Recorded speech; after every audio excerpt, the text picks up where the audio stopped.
Today we are going to do the fourth poem of our book, Flamingo, and the name of the poem is A Thing of Beauty. And the writer of the poem is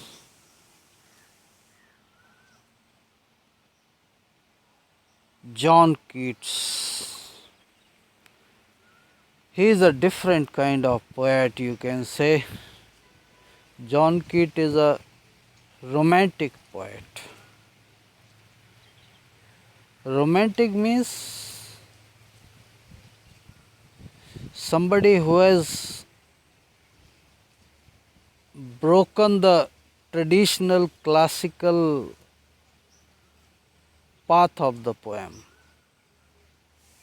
Classical means classical poetry was all about kings, queens, prince, princess, god, goddesses, and all metaphysical kind of things.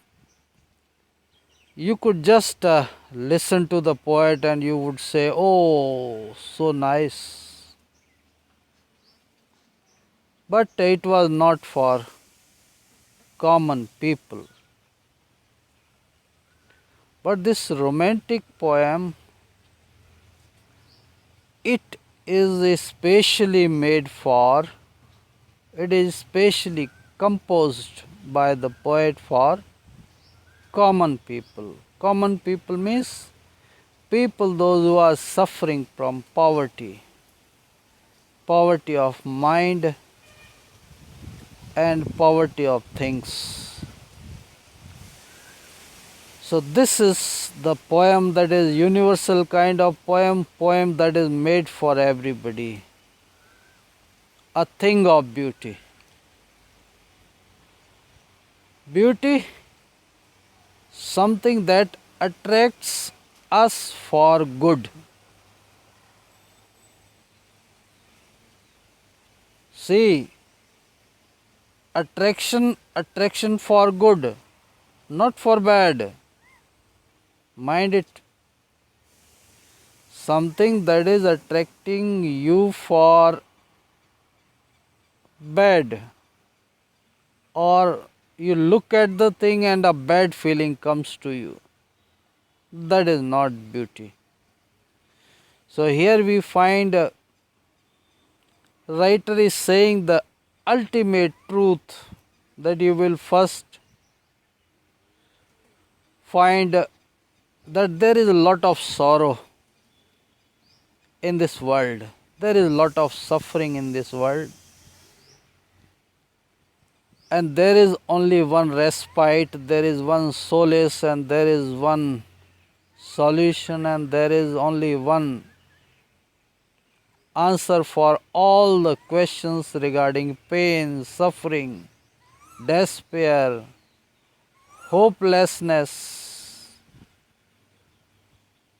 and that is going back to the nature, living a simple life, caring for others, and living in the harmony with nature. Whatever is artificial in your life, that will take away your health, that will take away your wealth, and that will take away your all happiness, that you are blessed by the Almighty.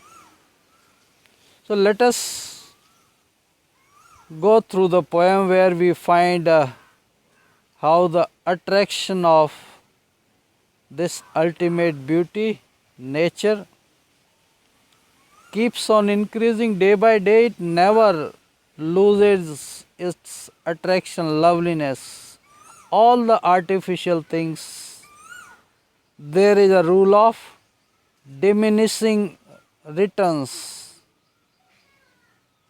Its a quality its attraction goes on decreasing. But what is the attraction of nature? Its loveliness, its attraction goes on increasing. This is the basic difference between natural and artificial things. Then we will find so many sufferings, and what is the cause of suffering? Going artificial ways. Then there are so many examples we will find. Writer is telling to common people, and here you will go and you will find the ultimate happiness, ultimate attraction, ultimate beauty. And this is the poem. Now we will go through the poem itself. A thing of beauty is a joy forever. Its loveliness increases.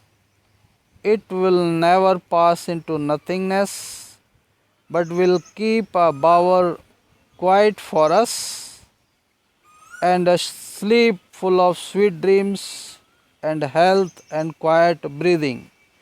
So here the writer is saying, if you sit under the shade of the tree, and you will find a kind of happiness, a very good sleep, a quiet breathing, a kind of meditation you will get. And that is why we are attracted to this natural beauty. Next stanza, therefore on every following day, are we wreathing a flowery band to bind us to the earth, spite of despondence of the inhuman dearth. These are very uncommon words. Despondence, despair. Spite here is in spite. Inhuman means that is not human. Dearth is scarcity. So the writer is saying there are so many negative things. Of noble natures, good people. Of the gloomy days, bad days. Of all the unhealthy. What is unhealthy? That is not having balance is unhealthy. Out of balance, if anything is there, that is unhealthy. And over darkened ways, all the shortcuts to get glory and fame.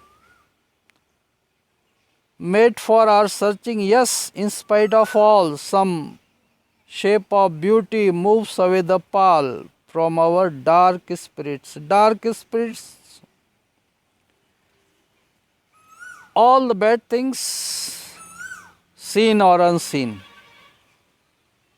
they are dark spirits. And only one solution, that is the beauty of the nature, attraction of the nature, going back to the nature, that will move away the pall, that cover, that final cover of death, despair, confusion. Only the nature can take away that. Now there are examples where you can see the nature. Things are not described, they are just told. These are the examples. Sometimes this question also comes.